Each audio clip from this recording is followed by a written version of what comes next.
Baik ya. Dalam konsep webinar ini, meskipun puisi, saya harapkan juga bisa sharing ya, tadi ya sharing pengalaman menulisnya, dapat ide dari mana, dan juga mungkin ada satu tips gitu ya. Boleh tips, boleh teori juga loh ya. Seperti Mbak Saida tadi, ternyata dari puisi itu ada unsur teori tentang bahasa cinta. Nah, kita penasaran nih, tulisan Mas Agung ini puisinya tentang apa? Oke. Sudah siap Mas Agung? Boleh share Ya, kalau ada PPT? alhamdulillah. Ya, saya tidak pakai PPT untuk pagi hari ini ya, Ibu Sharing ya. saja ya, baik. Ya, sharing season saja untuk pengalaman saya sendiri dalam bidang menulis seperti itu, Ya, Ibu. silakan. Terima kasih atas waktunya. Assalamualaikum warahmatullahi wabarakatuh dan salam Waalaikumsalam. sejahtera bagi para penulis, terkhusus pada Ibu Sofi kali ini selaku moderator dan juga sebagai editor buku untuk Antologi Cinta. Perkenalkan, nama saya Muhammad Agung. Saya di sini sebagai kontributor atas tulisan saya, yaitu berjudul Arti Cinta, seperti itu. Jadi inspirasi saya dalam menulis puisi kali ini yaitu memang benar-benar memaknai arti cinta itu sendiri seperti apa.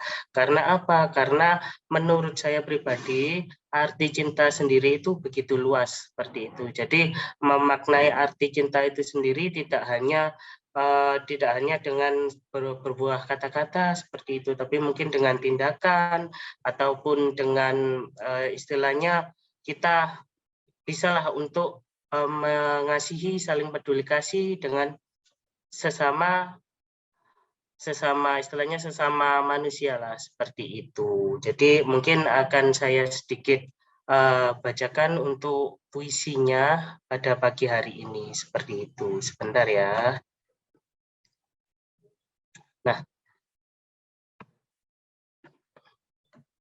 Nah, cinta. Semua bilang cinta itu memiliki arti yang indah. Kisah cinta tiada akhir, timbul dari hati untuk saling peduli kasih. Cinta, banyak yang bilang cinta itu rumit, tapi begitu cinta, meskipun rumit, semua tetap mau mengenal arti kata cinta. Cinta, tidak semua bilang arti cinta itu indah, tetapi begitulah arti cinta. Meskipun keindahannya tidak terlihat, tetapi semua bisa merasakan cinta.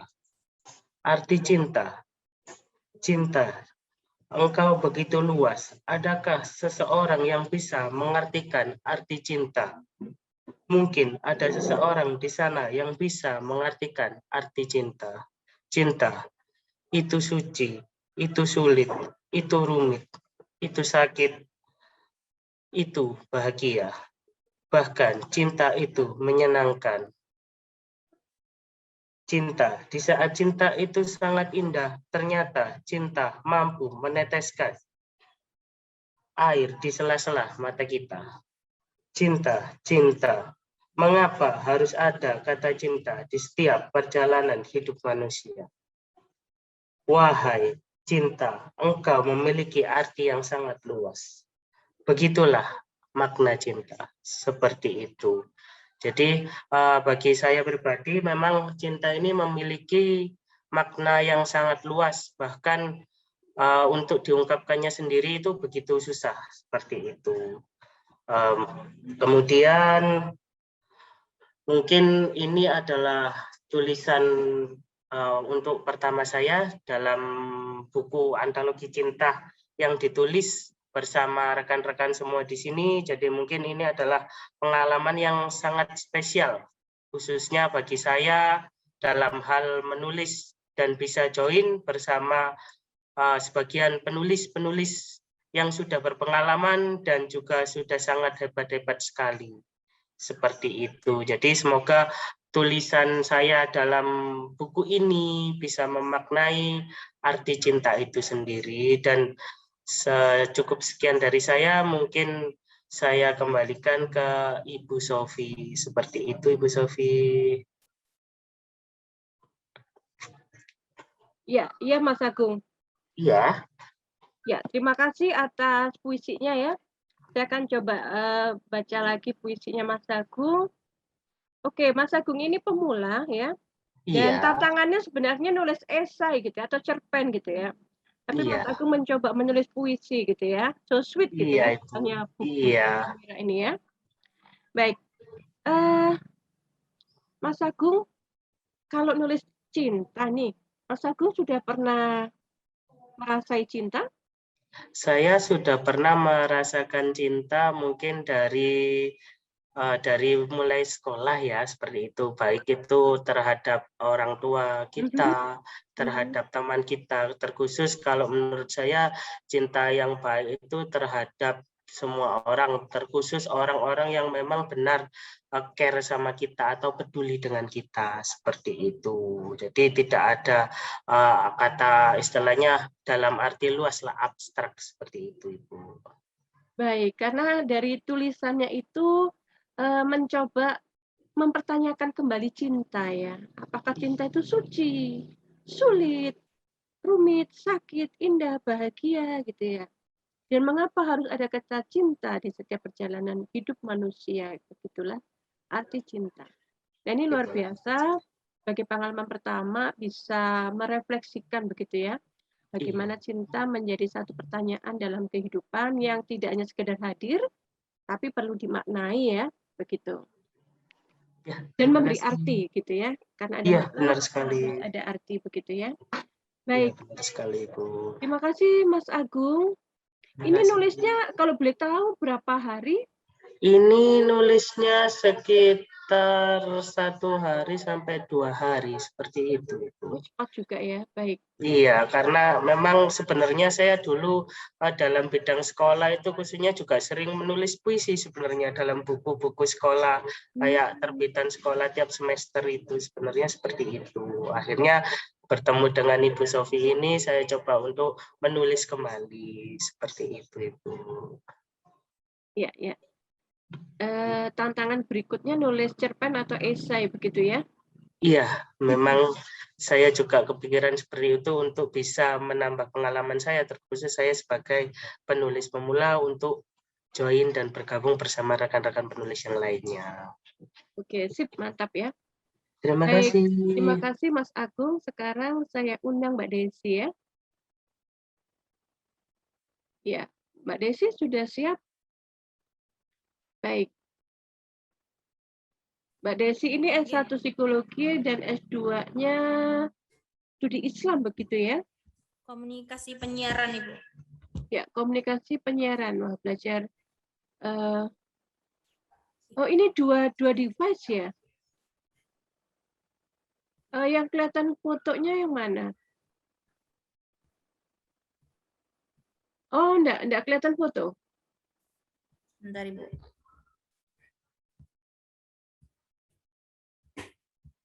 Baik ya. Silakan Mbak Desi ini menyampaikan konten ya, konten dari penulisannya mulai dari latar belakang, ide tulisan didapatkan dari mana, kemudian isi tulisan ini mengandung unsur apa saja, dan pesan untuk pembaca apa. Silakan. Assalamualaikum warahmatullahi wabarakatuh. Waalaikumsalam warahmatullahi wabarakatuh. Kembali lagi bertemu saya. Kalau tadi jadi moderator, sekarang jadi penulis gitu, Bu ya. Oke. Baik, di tulisan saya ini saya menulis sebuah esai dengan judul Jangan Mencintai Seseorang Terlalu Dalam, gitu. Nah, latar belakang dari saya menulis esai ini adalah karena rasa penasaran saya terkait munculnya istilah bucin. Jadi kalau bucin dari anak-anak muda itu adalah budak cinta. Jadi saat tahun 2015 itu memang muncul pertama kali istilah bucin, kemudian di tahun 2019 itu mulai banyak yang membicarakan itu, bahkan di Google ketika kita search itu memang banyak sekali sudah tulisan-tulisan mengenai artikel-artikel tentang budak cinta ini. Itu sudah tidak menjadi hal yang asing lagi istilah ini kayak gitu. Nah, kira-kira istilah budak cinta ini apa sih gitu kan ya? Jadi istilah ini tuh merujuk pada pasangan yang sedang menjalin hubungan asmara, namun salah satu atau keduanya ini merasa tergila-gila akan cinta, hingga rela berkorban melakukan apapun demi bisa menjaga romantisme terhadap pasangannya, kayak gitu.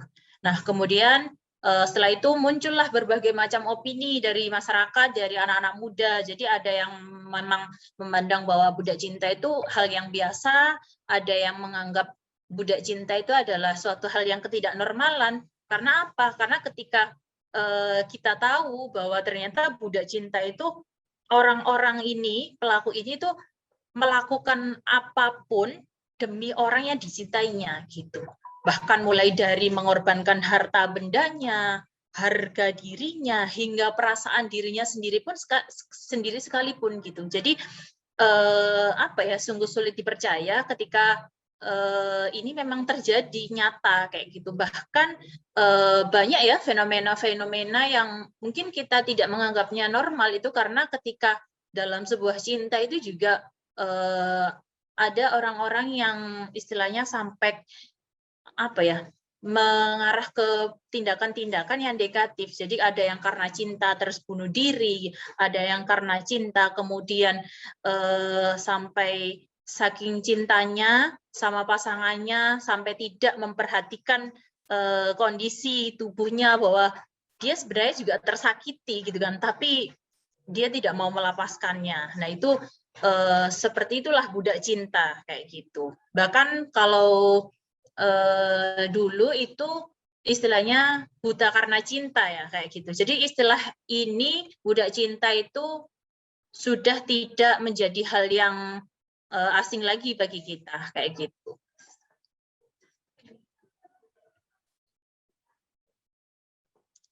Selanjutnya, nah ini kalau dalam esai itu kan kita berusaha untuk atasnya untuk mengulik dari berbagai macam pandangan gitu kan ya.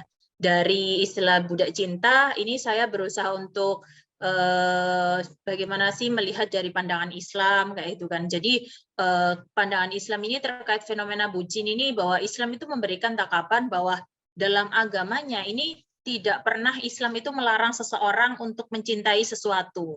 Namun Islam ini tuh malah justru agama yang penuh dengan cinta dan kasih sayang dari Tuhan kepada hambanya. Itu dalam pandangan Islam. Bahkan dalam Islam cinta juga ada batasnya kayak gitu. Jadi seperti cintailah hambaku, namun jangan sampai melebihi cintamu itu kepadaku kayak gitu. Karena ketika hal itu sudah terjadi, maka tidak akan pernah ada rasa kebahagiaan yang menyeliputi kedua pasangan itu selama perjalanannya.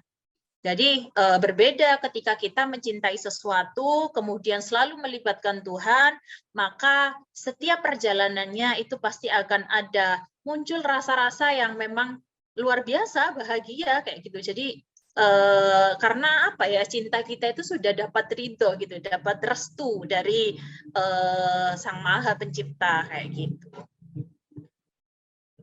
Nah, kalau dalam istilah psikologi ini istilah bucin ini ya dari kalau teorinya Sigmund Freud itu bahwa bucin itu diartikan sebagai seseorang yang sedang memuja orang lain secara sadar ataupun tidak sadar. Jadi kalau dibilang secara sadar ya sadar karena memang mereka tidak dalam kondisi tidur, pastinya mereka melakukan nyata kayak gitu kan ya. Kalau dibilang tidak sadar ya apa ya, mereka juga butuh orang lain untuk mengingatkan bahwa tindakanmu ini loh sudah mengarah ke hal-hal yang tidak wajar kayak gitu. Jadi memang butuh seseorang yang mengingatkan bahwa kamu ini terlalu mencintai pasanganmu kayak gitu. Ya memang boleh, tapi janganlah sampai kamu mencintai manusia melebihi kamu mencintai terhadap Tuhanmu kayak gitu. Nah, kemudian ini juga sudah dianggap tidak normal ketika memang kita sudah banyak berkorban, kemudian terlalu mencintai pasangan kita, sedangkan pasangan kita itu malah mencintai orang lain, itu kan juga merasa apa ya, kita tersakiti gitu kan. Tapi namanya cinta ya itulah membuat kita akhirnya bingung, ini harus seperti kayak puisi tadi, harus titik atau masih koma nih, kayak harus putus atau masih lanjut. Nah ini kadang membuat kita merasa bingung kayak gitu. Selanjutnya, nah ini bucin ini juga seringkali bucin itu seringkali tidak harus memiliki.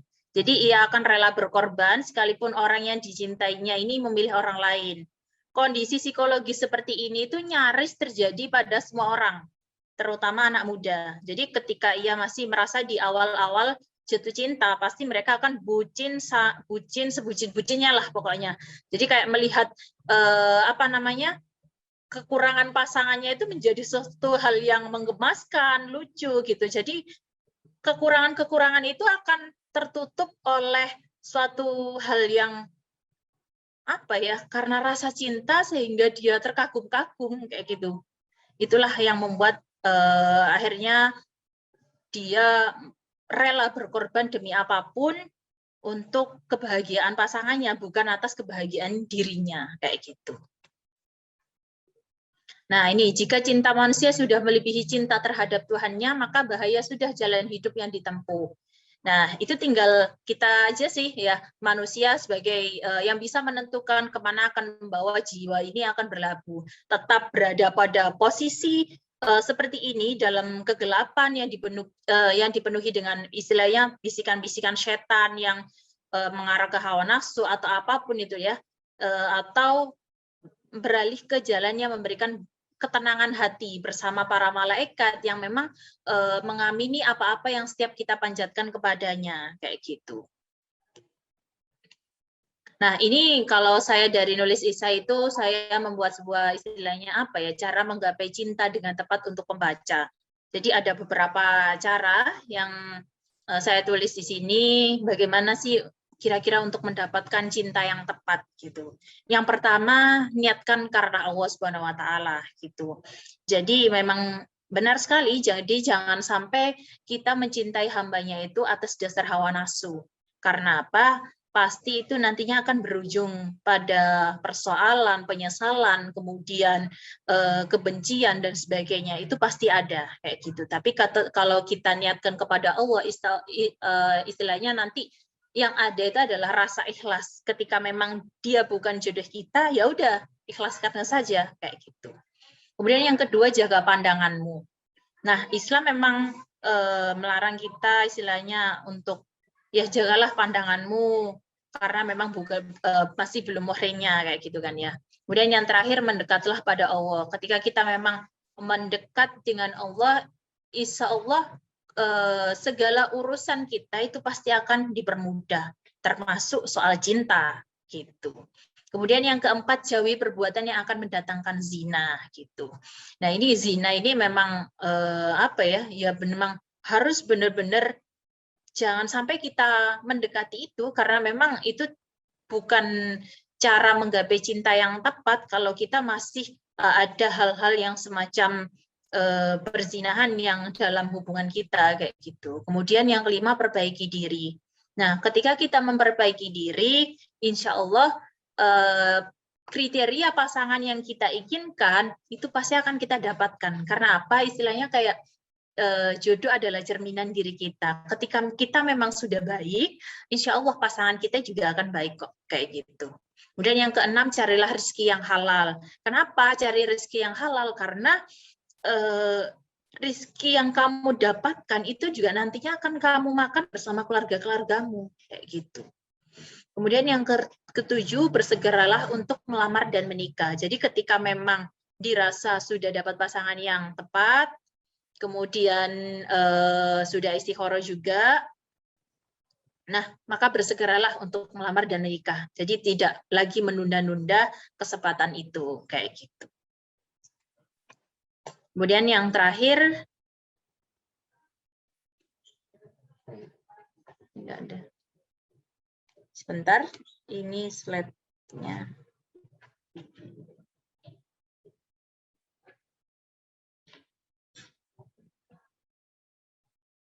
Ada enggak? Sebentar ya Bu, ini macet ternyata. Buka. Sebentar Ibu.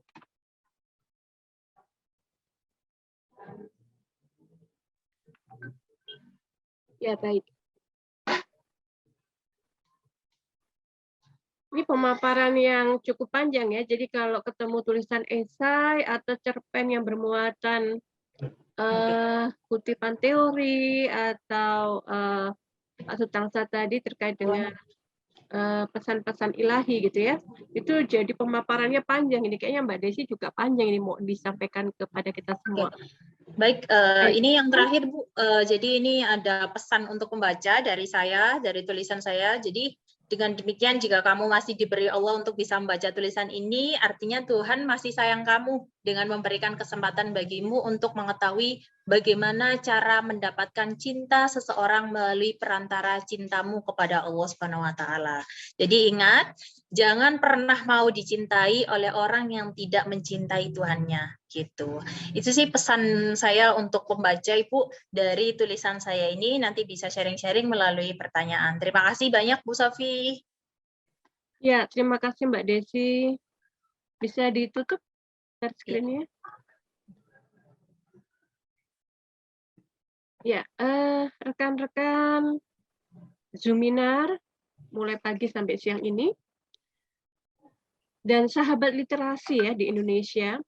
Literasi di Indonesia semakin kaya begitu ketika hadir buku ini ya, di mana ada 3 genre menjadi satu. Dan pada kesempatan ini kita mendapat banyak inspirasi cinta ya mulai pagi tadi terkait dengan konsep teori gitu ya. Kemudian nasihat cinta, pernikahan, kemudian dilanjutkan pertanyaan cinta ya agar mencari makna, keberartian, dan dilanjutkan oleh Mbak Desi agar tidak menjadi bucin cinta, agar cinta itu tidak melihat cintanya pada Allah gitu ya. Nah ini menurut saya sangat menarik dan luar biasa gitu ya. Jadi ini layak lah ya, layak untuk Anda pelajari, layak untuk Anda baca lebih lengkap begitu ya. Anda bisa dapatkan bukunya di penulis ya. Jadi Anda jika ingin memiliki bukunya bisa hubungi penulis. Saya sapa, ini ada teman saya, Bu Sawitri. Bu Sawitri tadi pagi sudah join itu. Dan Bu Yayu ini Bandung ya? Ya Bu, saya Sawitri Bu. Nah Dok,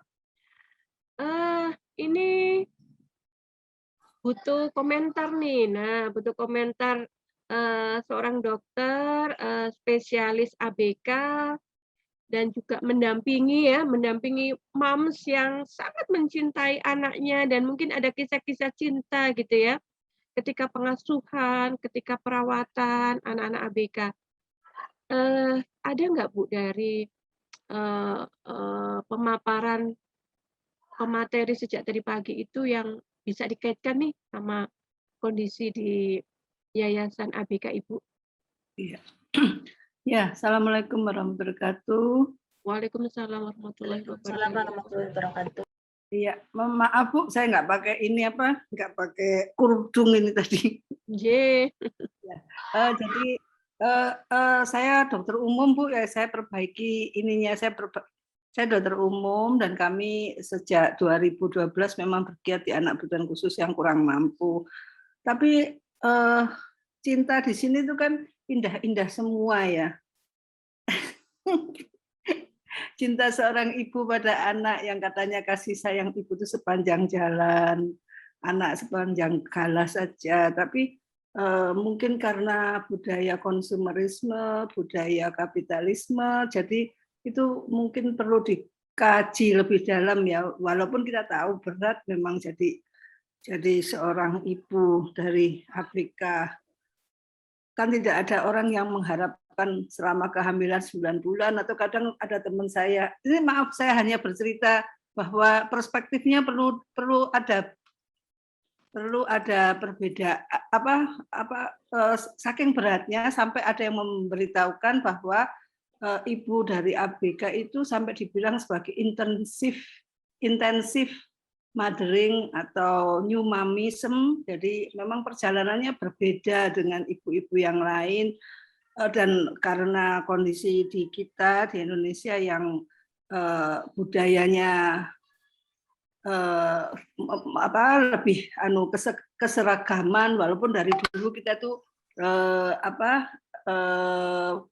budayanya sebenarnya budaya Bhinneka Tunggal Ika ya, tapi ternyata itu maaf hanya sebatas mulut, dan kita juga kurang memahami kesulitan-kesulitan, jadi langsung menjudge orang tua ini seperti itu, dan orang tua ABK pun kadang-kadang juga ya karena permasalahannya begitu berat atau dia juga kurang siap, kurang berilmu juga, sehingga perlu untuk dibantu. Jadi cinta di sini, tapi di luar itu saya juga melihat beberapa orang tua yang sangat cinta pada anaknya yang ABK ini sampai seumur besar. Kan kadang-kadang ABK itu sepanjang hidupnya membutuhkan orang tuanya atau membutuhkan tidak bisa mandiri ya. Jadi saya itu kadang perlu mendefinisikan ulang mandiri itu apa, kreativitas itu apa, terutama untuk ABK. Jadi maksud saya seberat apapun kehidupan kita, sebetulnya ujian itu tidak ada yang melebihi kemampuan, dan hanya cintalah yang membuktikan bahwa bahwa bukan pengorbanan sebetulnya kan, sebetulnya karena cinta jadi sudah tidak ada pengorbanan, sudah semua dikerjakan dengan tidak berharap, unconditional love kayak gitu ya. Itu aja Bu, saya minta maaf. Suaranya belum bunyi Bu, belum dibuka unmute. Oh ya, sorry. Ya, keren ya. Jadi ini satu inspirasi cinta lagi. Karena cinta, maka tidak ada lagi. Oh, ini kurang ya itu. Suaranya Bu, unmute. Bu Sofi, ya itu. Ya, aduh kepencet. Ya, jadi kita dapat tambahan satu inspirasi cinta ya teman-teman dari Dr. Sawitri, dokter umum yang menekuni penanganan dan perawatan ABK dan orang tuanya dan keluarga ABK tepatnya. Nah, dari beliau kita tahu bahwa keperihan yang disebut ujian itu dalam konteks ABK ya, orang tua yang memiliki ABK itu tidak bisa diseragamkan dengan kondisi orang tua secara umum gitu ya. Nggak bisa digeneralis gitu Bu ya. Dan dari lelahnya, letihnya orang tua itu, maka sebenarnya cinta tidak ada lagi pengorbanan begitu ya. Karena cinta, kalau sudah namanya cinta, maka sudah tidak ada lagi yang disebut pengorbanan. Ya. Jadinya cinta juga untuk berkorban gitu Bu ya. Kalau masih ada kata berkorban itu berarti sebenarnya bukan cinta Bu ya. Ya, betul. Masih syarat gitu ya. Cinta kok butuh pengorbanan ya. Keliru ya. Ini inspirasi luar biasa ya, unconditional. Baik, narasumber kita masih ada satu. Sebenarnya saya mau tanya jawab lama ini sama Bu Sawitri ya. Harapan ke depannya, oh ya buku Ibu sudah terbit Bu, yang kapan itu saya review? Oh iya ya, itu e-book Bu. Jadi lomba menulis untuk ABK. Jadi kami ini kan ingin pasti kan masih ada positifnya sih. ABK itu pasti nggak ada makhluk di dunia ini, apapun makhluk loh, bukan hanya manusia ya. Makhluk yang sia-sia itu kan nggak ada. Jadi mencari yang bisa ngomong ya kita jadikan MC, host, dan itu ya. Jadi kita juga, saya sekalian woro-woro ya Bu, bahwa kita mengadakan festival bersuara untuk ABK. Jadi kita minta ABK untuk bersuara. Bersuara itu bisa apapun bentuk suaranya, bisa dalam bentuk bahasa isyarat, bisa dalam bentuk tulisan, yang yang kekakuan otot, yang suaranya datar gitu aja juga silakan, asal ada tema sesuai dengan tema yang kita sampaikan. Artinya yang ikut lomba siapa Bu? ABK, siapapun ABK. bentuk ABK-nya silakan, cuman ada pendampingnya. Jadi nggak mungkin kan ABK itu bisa maaf Ya, ya. saya tutupnya bentar. Jadi ABK itu kan pasti membutuhkan orang lain. Di sini yang paling dekat adalah orang tua atau pendampingnya. Jadi pasti dibikinkan ya, seperti ABK yang menjadi host di Zoom ABK Y Peduli Kasih ABK itu kan pasti ya. Skrip ininya kan Bu, skrip masternya gitu kan. Jadi kami intinya mengajak orang tua ABK untuk bersama-sama dengan anaknya bikin video pendek sekitar 4-5 menit berisi tentang ada temanya Bu ya, berisi tentang bersuara. Pentingnya bersuara karena bersuara itu atau public speaking lah. Walaupun public speaking nggak mesti speaking verbal ya Bu ya. Nah, jadi pentingnya bersuara buat ABK agar lebih didengar, terjadi aksesibilitas, terjadi kesetaraan seperti itu. Ya, jadi kalau yang kemarin Bu Sofi mereview itu kan lebih kepada lomba menulis. Jadi kami yang bisa nulis ya silakan nulis. Tapi waktu itu memang ABK yang ABK dan non ABK itu Bu. Waktu itu jadi lomba menulis, terus kita sudah masukkan ke e-book dan gratis mengunduhnya seperti itu Bu. Ya.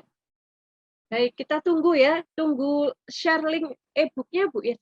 Bu Savitri. Share linknya ya. Waduh. Lihat aja di di website ada www.ypedulikasiabk.org atau di IG @ypedulikasiabk juga ada. Oke, di Google ya. Ya. Di webnya ABK. Dr. Savitri ya. Siap. Nanti saya cari dan saya share ke grup ini ya. Waktu Bu Sofi menjadi reviewer, karena ada Zoom kan, dalam bentuk Zoom itu juga ada di YouTube. Rekamannya nggih. Matur suwun. Nggih, matur suwun Bu. Saat itu satu kebanggaan bisa sharing ya 2 jam itu ya. Kita bisa mereview satu persatu tulisan begitu ya. Alhamdulillah. Baik, matur suwun Bu Savitri, sangat menginspirasi, semoga dikuatkan dan dimudahkan ya untuk mendampingi orang tua ABK. Amin amin robbal alamin. Baik, rekan-rekan literasi, kita masih punya satu narsum ini. Mas Eki sudah siap? Mas Eki ini penulis yang japri saya waktu itu di Facebook, beliau adalah guru. Nah, ini kita berkesempatan bisa dapat inspirasi cinta dari seorang guru. Mas Eki Tirtana. Oke, Bu Sofi. Ya, siap untuk sharing? Silakan. Ya, Bu. Beri waktu 10 menit. Pakai PowerPoint apa mboten, Bu? Oh, terserah monggo. Sudah disiapkan belum? Nggih.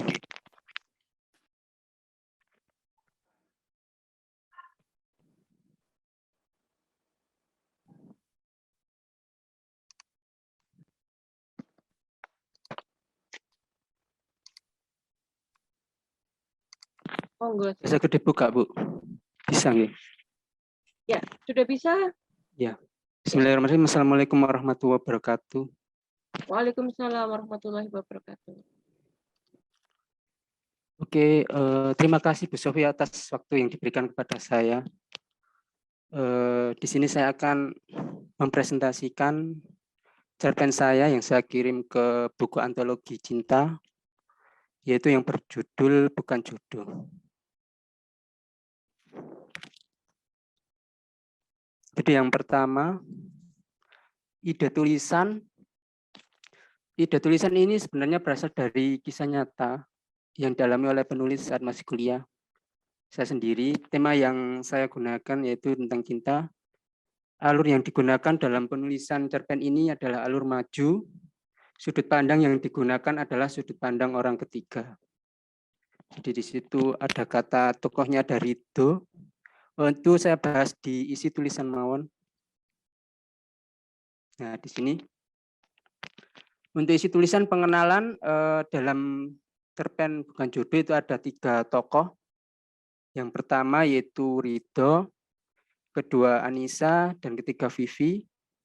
Jadi di situ di cerpen itu diceritakan bahwa Ridho pertama kali bertemu dengan Vivi di ruang kuliah.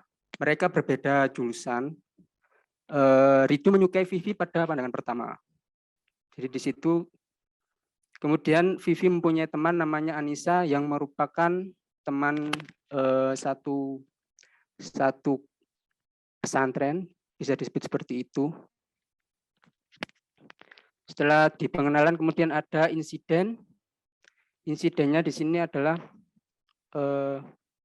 saat berpapasan di jalan, Ridho dan Vivi tidak saling bertegur sapa. Jadi meskipun mereka sudah saling mengenal di ruang kuliah, tapi mereka sama-sama tidak berani untuk mendahulunya. Kemudian pada pertemuan berikutnya, Vivi yang menyapa duluan sehingga Ridho mempunyai kesempatan untuk bisa berdekatan dengan Vivi. Setelah itu ada hubungan pertemanan mereka semakin dekat saat waktu itu Vivi membutuhkan jasa pembuatan blog. Jadi di situ Vivi ada tugas dari dosennya untuk membuat blog. Kebetulan Ridho adalah seseorang yang gemar mengotak-atik blog. Akhirnya Vivi dibuatkan blog. Bimbingan itu dilakukan secara online lewat HP, terus kemudian mereka lalu janjian. Jadi mereka ingin bertemu, belajar membuat blog secara langsung, dan janjiannya itu di warnet dekat kampus. Berikutnya ke bagian rumitan atau klimaks. Di sini adalah puncak dari masalah cerpen yang saya buat. Setelah Ridho mendapatkan kesempatan untuk berkenalan dengan Vivi, ternyata Vivi mengupdate status di FB kalau dia sudah memiliki kasih. Hal inilah yang membuat Ridho mengalami patah hati dan perasaan yang begitu sedih. Setahun kemudian, mereka bertemu lagi dalam program PPL itu praktek pengalaman lapangan di sekolah yang sama. Mereka, Vivi waktu itu berangkatnya bersama dengan Ridho, tapi mereka tidak berani saling berbicara. Jadi waktu itu suasananya tegang, tidak ada yang bisa mencairkan suasana.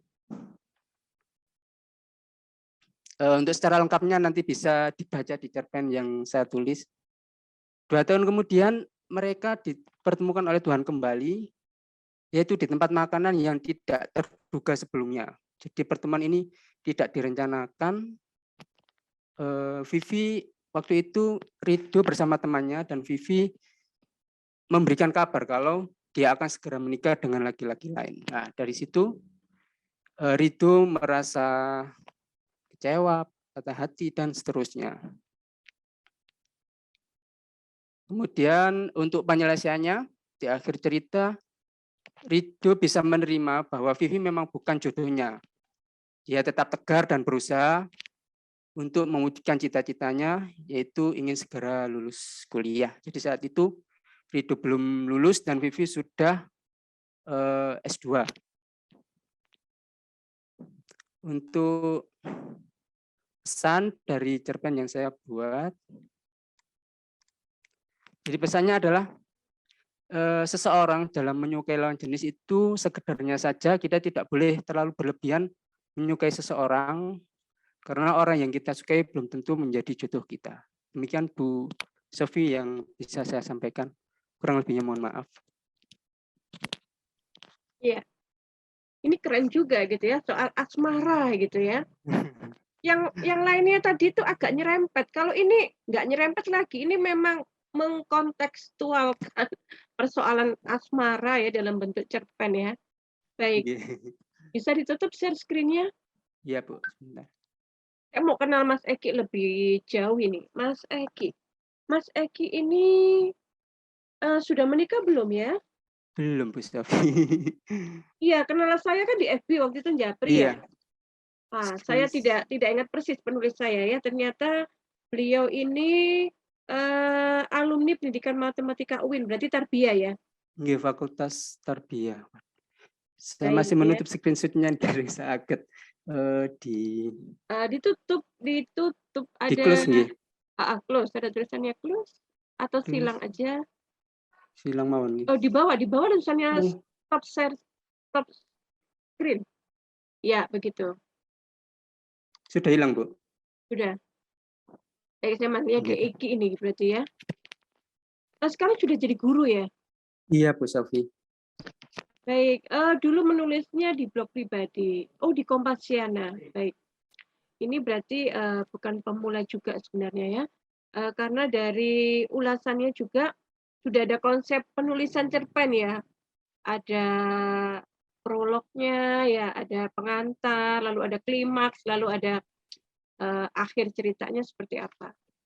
Ini sangat menarik tentang tentang kasmaran, dan di akhir tulisan itu ada daftar istilah kata ya. Tidak semua penulis itu rajin bikin glossary gitu ya.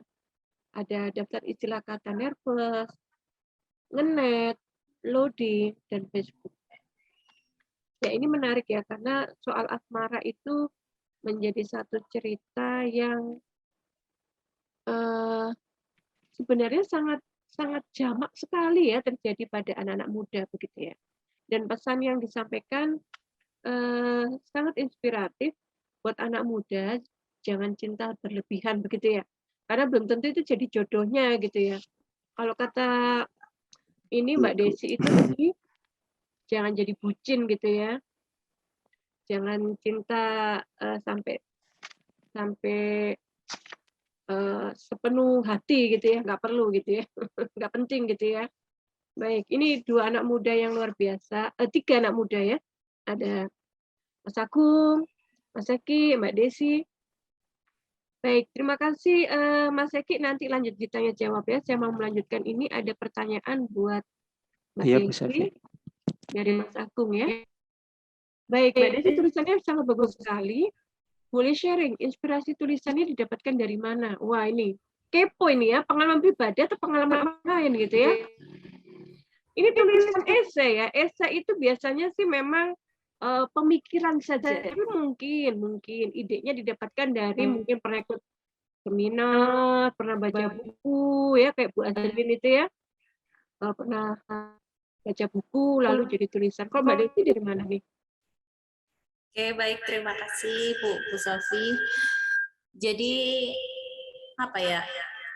Kalau dibilang pengalaman pribadi mungkin ada ya, hampir ada kayak gitu. Jadi tidak hanya pengalaman pribadi, juga ini berawal dari curhatan teman-teman kayak gitu. Ternyata apa yang mereka alami teman-teman ini sudah saya alami duluan gitu. Jadi pada saat mereka cerita, saya bisa memberikan solusinya seperti ini karena saya sudah melewati masa itu gitu.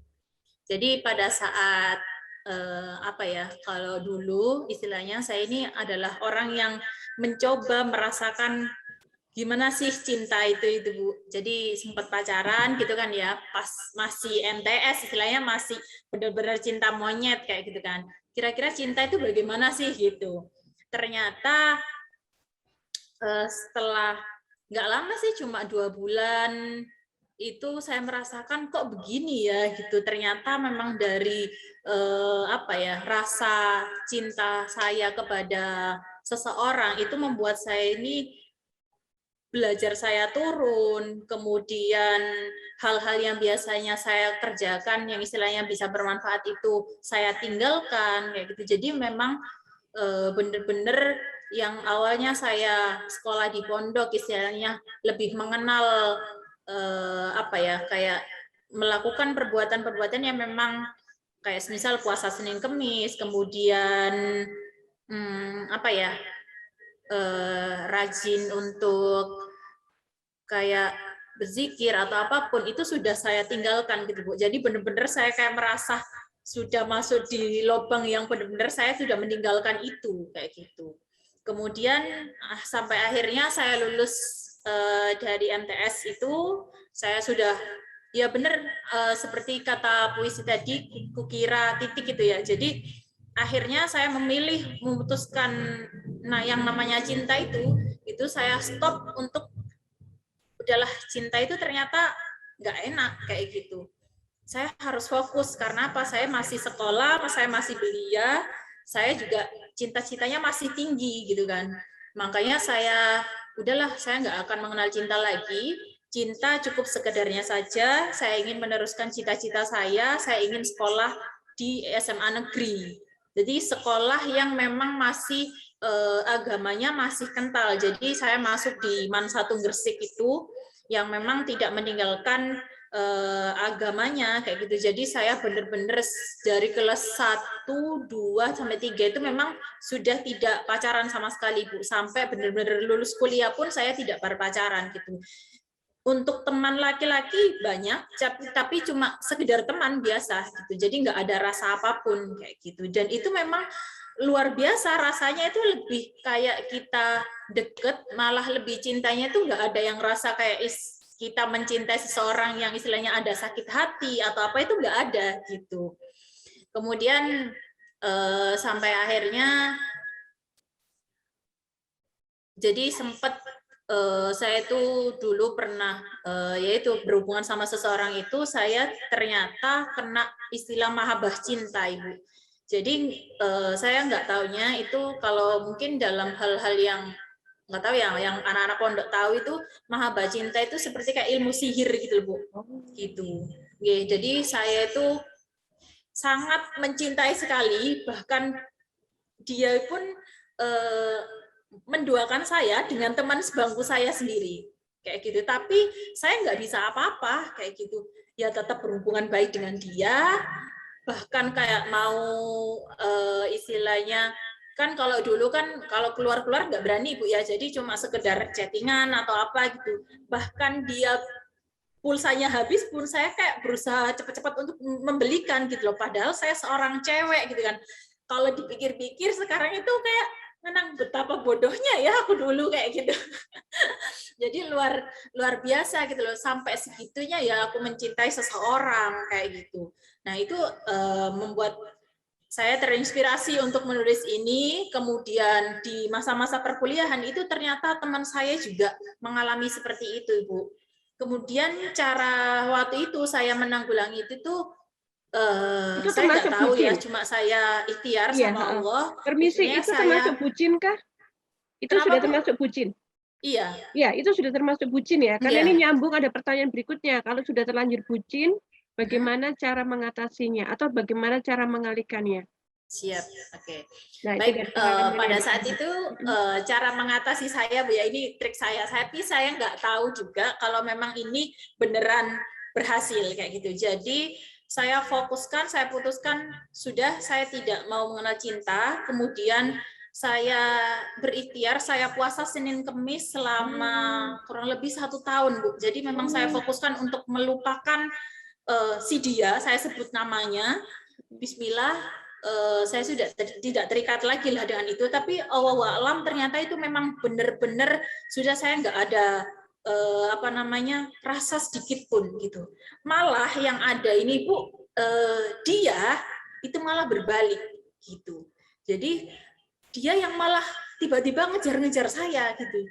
Nah, setelah saya tanya-tanya ke teman saya yang anak-anak pondok yang biasanya menggunakan hal semacam itu, memang benar ketika memang itu kita kalahkan dengan hal yang istilahnya kita mendekatkan kepada Allah, itu akan berbalik ke dia. Bahkan bisa juga ketika memang saya bisa memahabbah dia, maka dia akan gila kayak gitu. Iya. Begitulah, Bu, cara mengatasi saya. Jadi pada saat perkuliahan pun ternyata banyak teman-teman saya yang mengalami seperti itu, bahkan sampai nangis-nangis. Terus saya gali lebih dalam, ternyata yuk cobalah kamu puasa Senin Kemis, barangkali ini bisa jadi apa ya, cara untuk kamu bisa melupakan dia kayak gitu. Soalnya buat apa? Dia kan nggak mencintai kamu gitu loh. Dia sudah sama orang lain, tapi kamu lebih kayak terikat gitu kan. Nah, itu kan yang spiritual, yang Islami ya. Iya. Kalau misalkan buat yang penganut non-Islam, buat umat yang non-Islam, cara mengatasi bucin itu, pakai teknik apa nih kira-kira? Kalau kita mah Senin Kamis gitu ya, yang Islam, yang nggak Islam, pakai teknik apa ya? Kalau dari yang tidak Islam Bu ya, mungkin untuk mengatasi istilahnya budak cinta ya, ya kita lebih, yuklah kita sudah sharing-sharing macam ini ya terkait tulisan-tulisan cinta. Nah cinta itu juga ada negatif, ada positifnya. Coba kita berpikir lebih jernih lagi bahwa ya itulah gitu loh, ketika cinta itu memang berlebihan itu memang tidak baik bagi diri kita sendiri. Coba ketika kita memang belum merenungkan kepada diri kita bahwa aku ini bucin atau enggak ya, itu kita nggak akan tahu gitu. Jadi silakan sharing ke teman, kira-kira hubunganmu sama temanmu itu sudah sejauh mana gitu. Kalau memang dirasa masih istilahnya sehat, biasa, ya udah nggak apa-apa. Dan kalau memang sudah dirasa cocok, ya udah segeralah menikah gitu. Jangan nggak usah lama-lama gitu. Tapi kalau memang masih dirasa masih mencari istilahnya apa ya namanya, kira-kira pasanganmu ini seperti apa dan bagaimana ya, bolehlah mencari-cari kriterianya atau sifat-sifatnya, karakternya bagaimana, tapi dengan hal-hal yang wajar aja gitu, dengan yang masih bisa dilogika lah. Jangan sampai kamu itu mengorbankan baik harta bendamu, harga dirimu, sampai perasaanmu yang benar-benar sampai terluka, sampai benar ada yang bunuh Jadi kata diri dan kuncinya sebagainya. itu kembali ke logika ya, jangan terbawa Betul. emosi ya. Gitu. Ya, karena emosi bisa mengalahkan logika kalau sudah jadi bucin ya. Soalnya gini Bu, kalau istilahnya ya kalau laki-laki itu kan mainnya logika, kalau perempuan mainnya perasaan, kebanyakannya seperti itu. Ya, kalau gitu tadi bisa berbalik itu akhirnya laki-lakinya yang akhirnya malah ngejar-ngejar itu karena dia akhirnya kapok gitu ya. Betul. Ya, itu aja sih Bu. itu menarik ya, dari sisi asmara bisa jadi tulisan, dari sisi pengalaman bisa menjadi inspirasi. Baik, ada lagi silakan teman-teman untuk menanggapi, untuk bertanya, atau untuk sharing gitu ya. Oke, terima kasih Mbak Mira, tetap mantau dan tetap memberikan komentar ya melalui chat. Ini ada peserta baru ini, Denada. Ini saya panggil Ibu atau Mbak gitu ya. Lalu ini Mbak Rifatut Tarbiyah. Ini kayaknya temannya Mas Eki ya. Bu Eni ya. Bu Eni ada tanggapan Bu Eni? Bu Eni ini yang japri saya ya. Tadi pagi masih masak ini, sekarang bisa join. Lalu ini ada Bu Retno Widowati.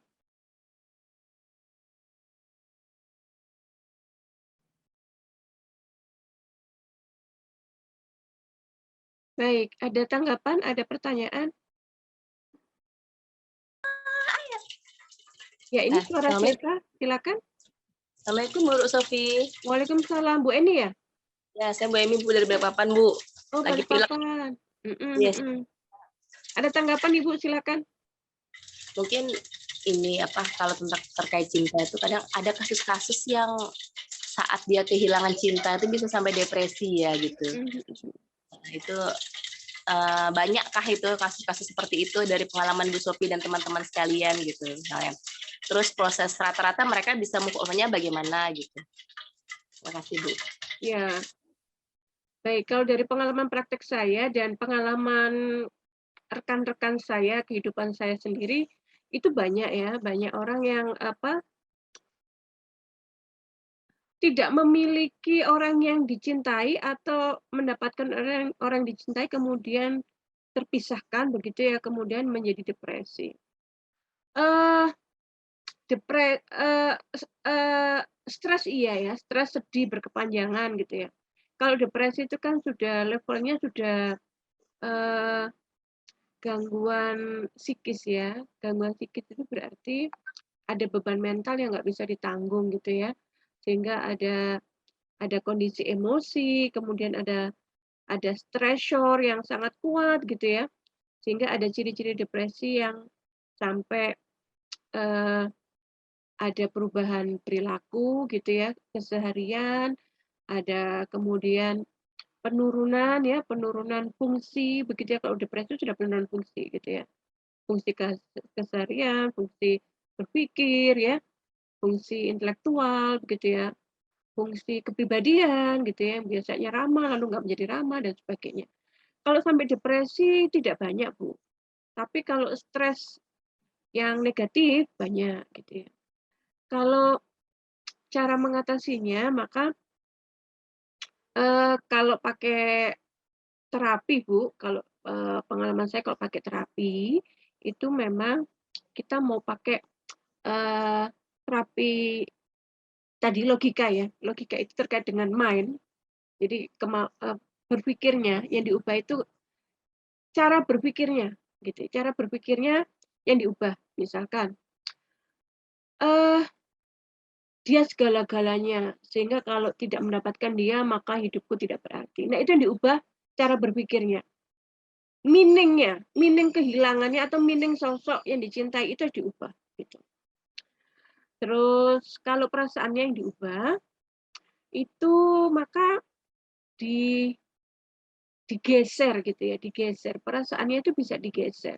Perasaan sedih, marah, kecewa, putus asa bisa digeser menjadi netral dulu, 0. 0 itu nggak ada rasa nih, gitu. Nggak ada rasa. Itu tekniknya banyak, ya. Teknik cleansing emosi itu banyak. Teknik emosional healing itu banyak, Bu, gitu ya. Tapi menarik pertanyaannya, seberapa banyak yang depresi? Kalau depresi, kasus bullying banyak ya kan, anak-anak yang mau bunuh diri, self harm itu ada yang dibully, ada juga yang merasa merasa tidak dicintai oleh orang tuanya, gitu ya. Tapi kalau tadi kehilangan cinta ya, mungkin putus cinta gitu ya, entah putus waktu pacaran, entah putus waktu menikah gitu ya, kayak apa itu kayak Netflix ya, layangan putus gitu ya. Nah itu sampai bikin depresi gitu ya. Itu belum ada yang datang ke saya dalam kondisi depresi seperti itu. Tapi kalau suaminya poligami, itu sudah ada yang datang, tapi nggak sampai depresi. Ya hanya stres saja ya. Stres karena nggak kuat menahan stresor gitu, tapi tidak ada tanda-tanda depresi, Bu. Jadi sebenarnya bisa diatasi, Bu. Kalau yang tadi sarannya Mbak Desi itu teknik spiritual healing itu, ya. Jadi puasa Senin Kemis gitu ya. Ya. Ada lagi apa ya Des ya? Selain puasa Senin Kemis ya. Jadi itu mengalihkan energi tuh. Kalau saya belajar bukunya Power and Force punyanya David R. Hawkins ya. Jadi level energi tertinggi itu ketika transcendent gitu ya. Trans gitu ya. Trans itu berarti dia sudah melakukan level tingkatan tinggi untuk menggapai spirit yang lebih pemilik spirit lebih tepatnya gitu ya. Nah, itu trans dengan melakukan ritual ibadah gitu ya. Ritual religi ya, ibadah dalam tatanan agama gitu ya. Itu sebenarnya untuk mencapai transcendent gitu. Ketika trans, maka energinya itu dia akan beralih ke ketuhanan gitu ya, ke spirit pemilik jiwa gitu ya. Nah, kemudian udah itu cinta yang membuat dia sakit hati, kecewa itu 0 gitu. 0 karena sudah nggak ada lagi gitu. Betul ya Des ya? Kalau sudah melakukan ritual tadi puasa Senin Kemis itu tadi rasa-rasa negatif itu soal cinta yang putus asa atau kecewa itu jadi 0 gitu ya. Iya, betul Bu.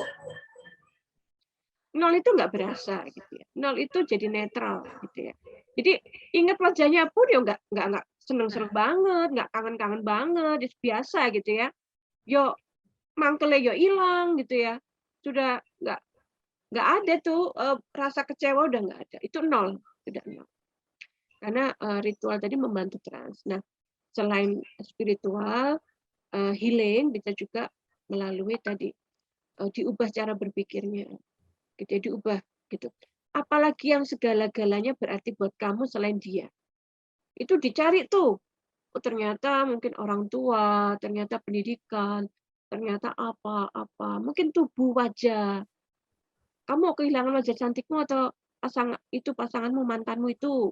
Dicari tuh apa yang segala-segalanya karena sebelumnya menganggap bahwa mantannya itu adalah segala-galanya yang berarti. Maka kalau dia nggak ada, maka segala-segalanya menjadi nggak berarti lagi gitu ya. Atau tidak ada lagi yang berarti gitu. Nah, itu diubah cara berpikirnya atau di cleansing emosi. Begitu Bu Eni kiranya sudah menjawab. Iya Bu, terima kasih Bu Sofi. Baik. Rekan-rekan ada lagi tanggapan? Diskusinya menarik ya sampai ke teknik terapi dan bagaimana mengatasi depresi selain mengatasi bucin gitu ya. Ya, healing and recovery ya. Jadi kalau cinta sebagai healing and recovery, cintanya dinaikkan levelnya. Jadi cintanya nggak cuma sama manusia. Sebenarnya cinta pada manusia itu cinta pada diri sendiri, Bapak Ibu. Ya. Jadi kita mencintai seseorang itu sebenarnya kita mencintai diri kita untuk dipenuhi oleh orang itu. Ya, saya mencintai si A. Sebenarnya saya berharap A melakukan banyak hal untuk saya itu karena saya mencintai diri saya. Dan ketika A tidak melakukan apa yang saya inginkan, maka cinta saya tidak terpenuhi. Itu sebenarnya cinta saya. Bukan saya mencintai si A. Itu manipulatif sebenarnya. Aku ditinggal gitu ya. Kalau aku ditinggal, aku tidak dapat lagi cintanya si A. Berarti yang mau dipenuhi cintanya siapa? Kita kan? Gitu. Berarti kita sebenarnya manipulatif, memanfaatkan orang lain untuk memenuhi cinta kita pada diri kita sendiri. Gitu. Karena kita mau kita yang happy gitu ya. Kalau kita nggak dicintai dengan cara tadi, tetap bersama, memberi perhatian, maka kita kecewa. Gitu. Kalau kita kecewa, maka kita nggak merasa dicintai. Itu sebenarnya kita mencintai diri sendiri. Kita yang kecewa pada diri sendiri, karena ternyata nggak ada yang mencintaiku. Berarti sebenarnya yang butuh cinta kita. Atau sebenarnya yang mencintai diri. Mencintai itu adalah mencintai diri sendiri, bukan mencintai orang lain. Gitu ya. Kalau kedalaman makna itu saya dapatkan ya dari temannya. Jadi persembahan cinta. Gitu. Jadi selain cinta spiritual, ada cinta inner ya. Cinta inner itu yang ternyata membuat kita egois ya, membuat kita egois, membuat kita narsis gitu ya, sehingga memanipulasi. Gitu. Jadi sebenarnya kalau cinta sejati tidak akan merasa kehilangan apapun gitu ya.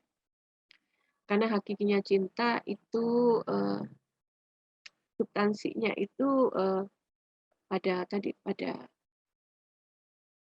eksistensinya, bukan pada giving-nya gitu. Baik Bapak Ibu, rasanya masih banyak inspirasi cinta yang akan kita diskusikan karena penulis di buku ini ada 25 orang dan hari ini baru berbagi 7 orang saja. Sisanya akan berbagi pada next seri, pada next webinar yang akan dipaparkan oleh penulis yang psikolog, ya. Dan karena yang menulis adalah psikolog, yang memaparkan adalah psikolog, tentunya kita berharap agar Bapak Ibu bisa hadir dan bisa sudah punya pesan gitu. Sudah punya, maksud saya pesanan pertanyaan gitu ya. Sudah punya pertanyaan yang akan disampaikan di forum-forum webinar yang akan datang. Bagaimana menginspirasi cinta dan bagaimana itu akan membantu kita untuk memberi diri sendiri, orang lain, serta kehidupan. Terima kasih atas partisipasinya, terima kasih atas join meeting-nya, terima kasih atas apresiasinya. Semoga bermanfaat, luar biasa narasumber, terima kasih banyak, terima kasih sudah menjadi kontributor, dan kita akan terus berbagi kebermanfaatan pada orang banyak. Mohon maaf jika ada salah kata atau sesuatu yang kurang berkenan, semoga akan menjadi pemaafan untuk kita dan semoga menjadi penyempurnaan pada masa yang akan datang. Bila taufiq wal hidayah, wassalamualaikum warahmatullahi wabarakatuh.